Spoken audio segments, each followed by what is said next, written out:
What is going on, boys and girls of YouTube? Today we're getting into a tier list and we're doing it for Overprime. We've been playing the game a good amount. I think at the time of recording this I'm like number 7 on the leaderboard or something along those lines, with half the games played of pretty much everybody else that's currently grinding ranked.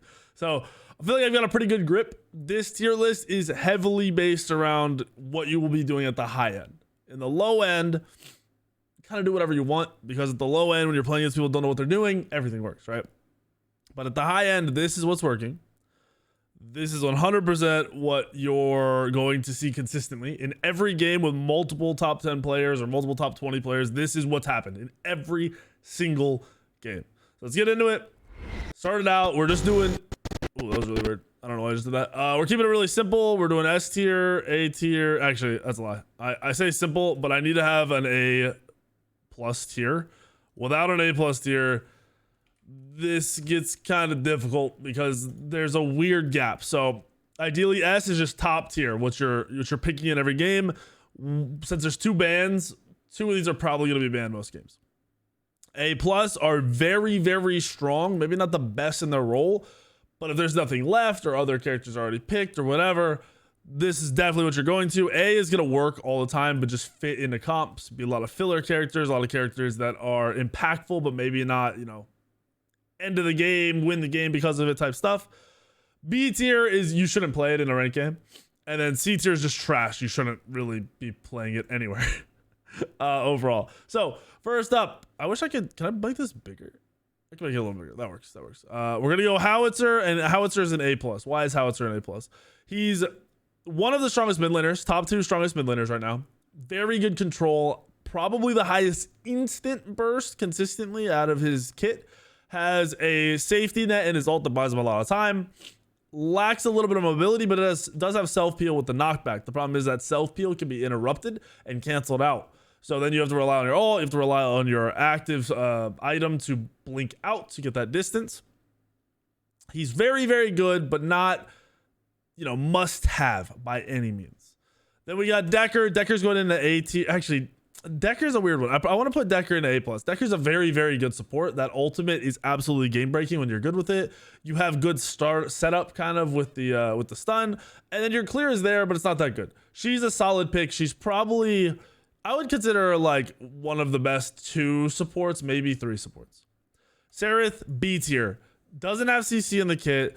Is fairly kind of low damage, especially with the builds that are being built. If you did not know, at a high-end gameplay, it's very common that junglers and solos go right into Zimia's toy, which is the, basically, if you played Smite, it's a mystical mail. It does AoE damage, gives you a ton of defense. You basically go full defense build. It's by far the most optimal, gets you into the late game, stomps everybody for the early and mid game. That's what you're doing all the time. She just doesn't bring much with that because she lacks control, she lacks CC, and she doesn't have a lot of high burst damage. She's very low tier. Anyone who's really pushing for her to be good, just look at her kit. Her immunity's nice, it's cool, but she's not playing for the survivability. She's playing to be in your face and be annoying for as long as possible and do damage. She doesn't have that ability because she lacks true CC. Her burn now lasts a lot longer, which is nicer from the ult, but outside of that, she's really lower tier. Gadget I'd put up here in A+, another mage. Up there in the top 2 to 3 mages, like I've been saying. High mobility, well, not high mobility, good movement because of the movement speed. Very easy poke damage that's fairly free. So for a lower level player, someone who misses abilities consistently, this character is going to be more reliable than Howitzer. Has a great ult for self-peel and a lot of self-peel in terms of damage. So you drop your ult on yourself, you would drop your abilities on top of yourself and just stand in them. If anyone collapses on you, you die. Problem with that is Rangers late game will 2-shot you. So you can't rely on that if you're out of position. The Fae got buffs going into this drop, this early access. She's way better than everybody in my opinion right now. I think she's kind of comparable to Howitzer and Gadget. But the problem is they gave her so much survivability. She has 40% movement speed from her ability. And then on top of that, she gives that movement speed to her teammates. So she has good engage, good disengage, good kite potential, good movement, very, very strong damage, and probably one of the best teamfight ultimates because of its CC and its damage that is kind of hard to avoid if the Fae is, you know, dropping the abilities in the right spot. Where Gadget's all is up for a long time, it's annoying, but it's easy to avoid. Howitzer all is up in there. You see him going up, you know it's coming. It's easy to avoid. FaZe is not easy to avoid. Faye is amazing. She has good poke in lane. She's extremely, extremely strong. Narbash.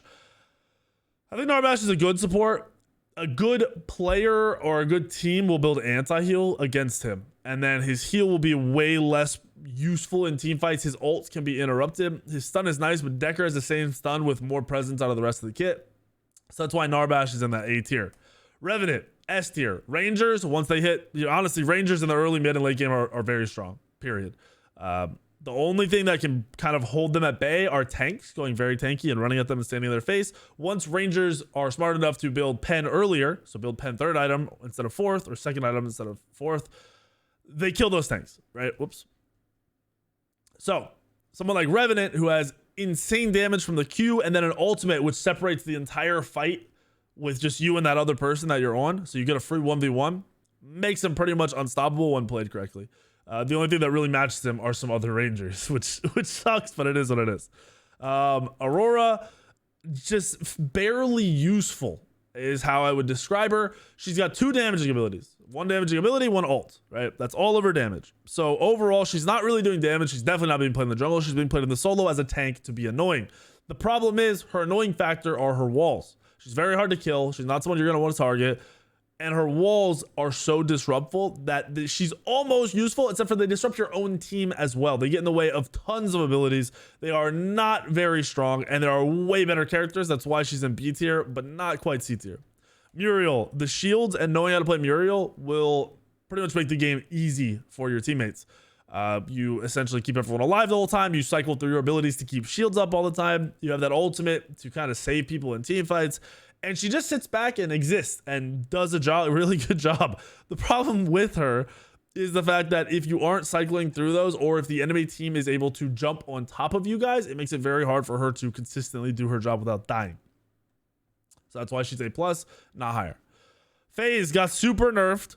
She was getting played all the time in the last beta test, like a month ago or a month and a half ago, whatever.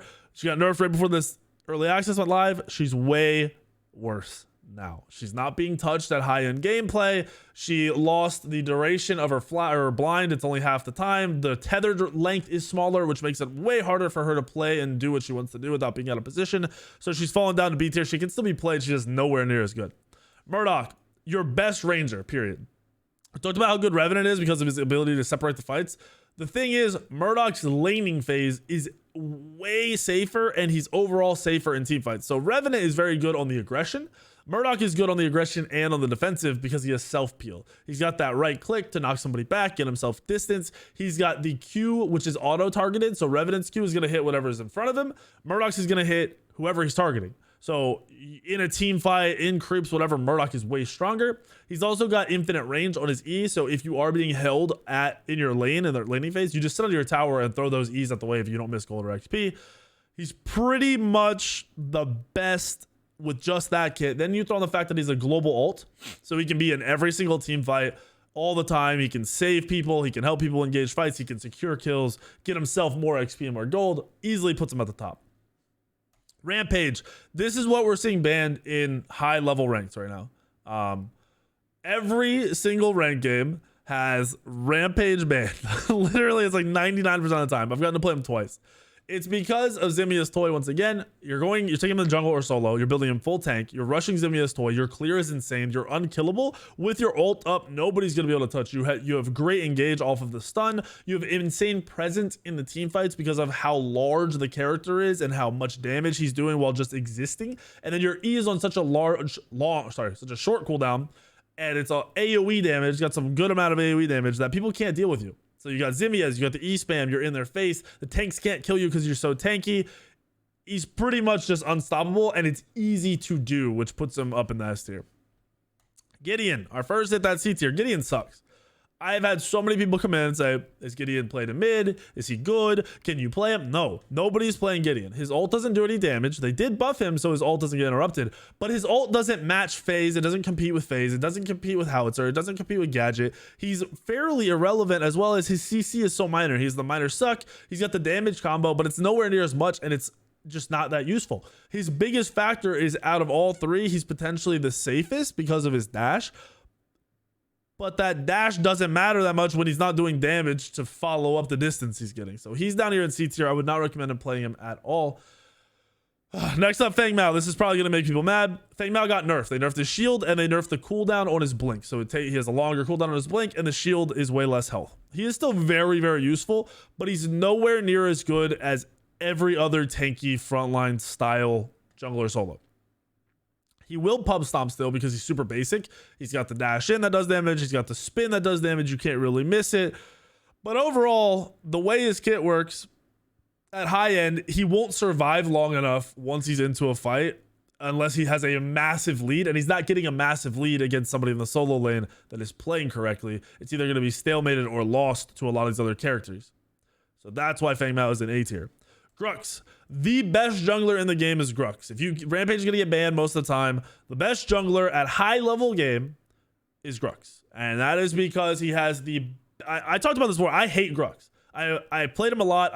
He's not that fun to me. Some people love him. I don't. He's got the best initiation CC pretty much in the game, because if you're in a full sprint and you jump and press Q, which is your pull, your knock towards you, whatever it's called, if you do it while in the air, you get that extra distance. Nobody gets away from you. You're always going to land it. You're always going to be in range. So that makes him just best at setting up fights, starting fights. You're building Ximia's toy, so you're clear as nuts. You're unkillable with the full tank build that you're going to be going. You then have movement on top of that out of your E. So if you're out of position or you need to chase somebody, you actually have the ability to chase, which a lot of characters lack.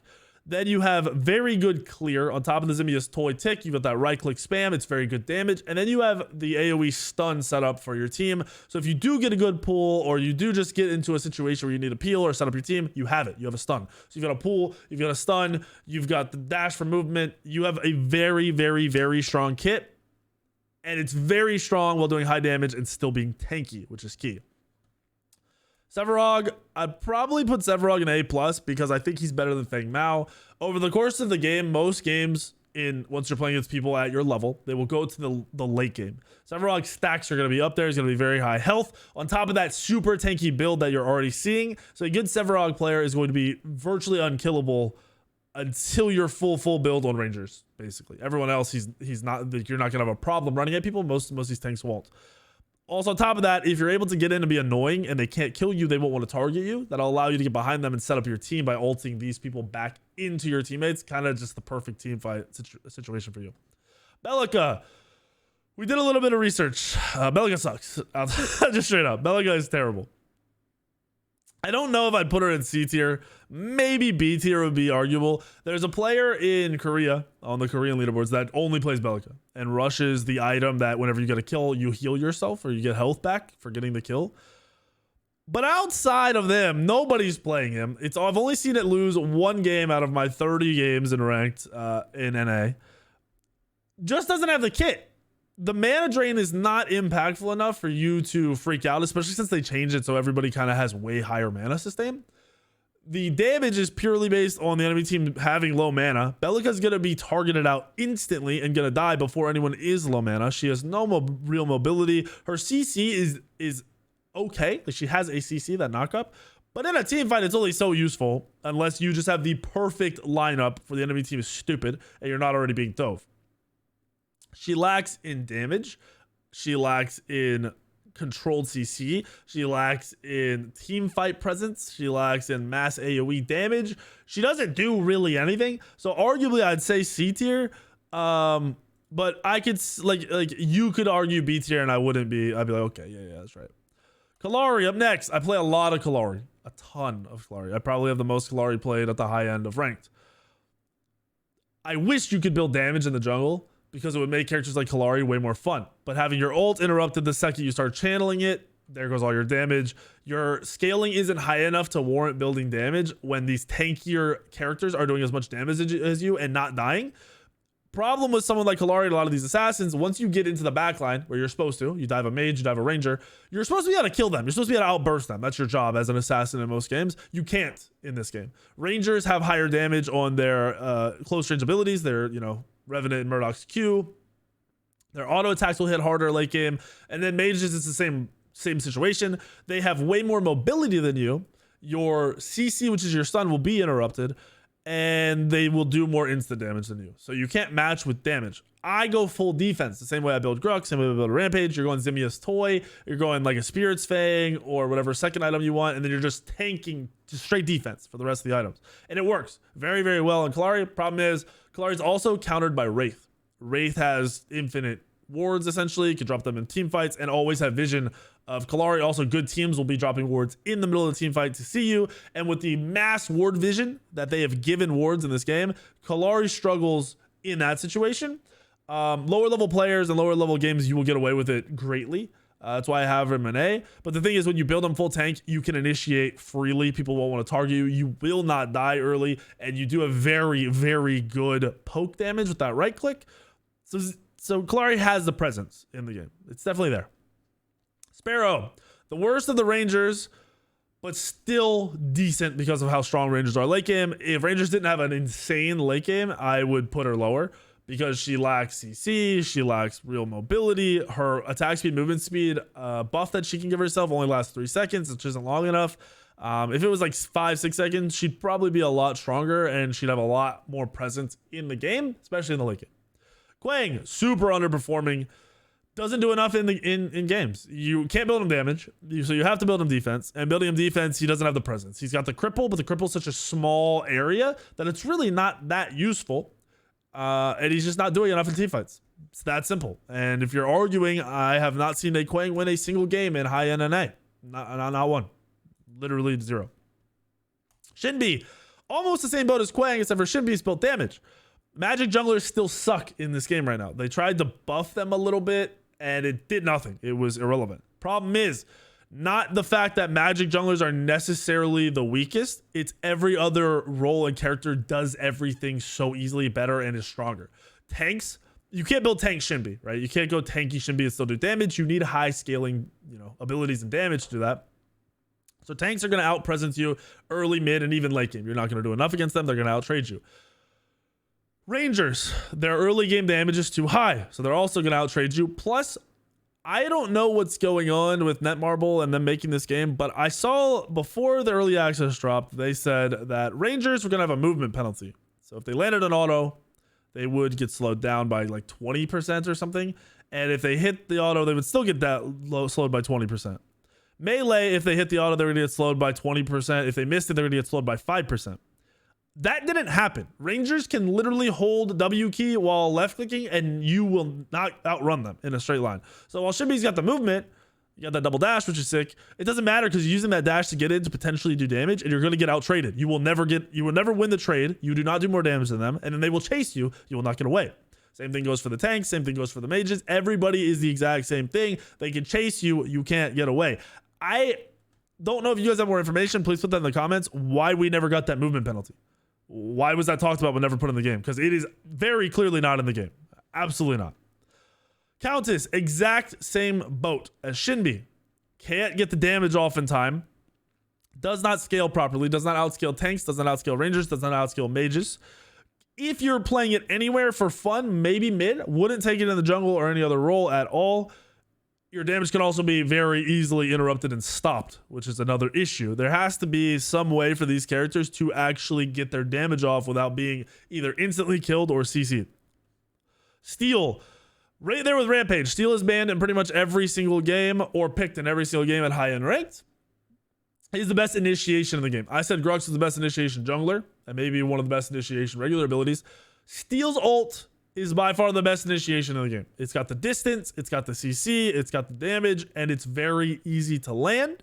He also splits the team fight with his wall perfectly. So if he initiates and you back off of his initiation, he puts his wall down. You can't do any damage to his teammates, but his teammates can still damage the people he initiated on.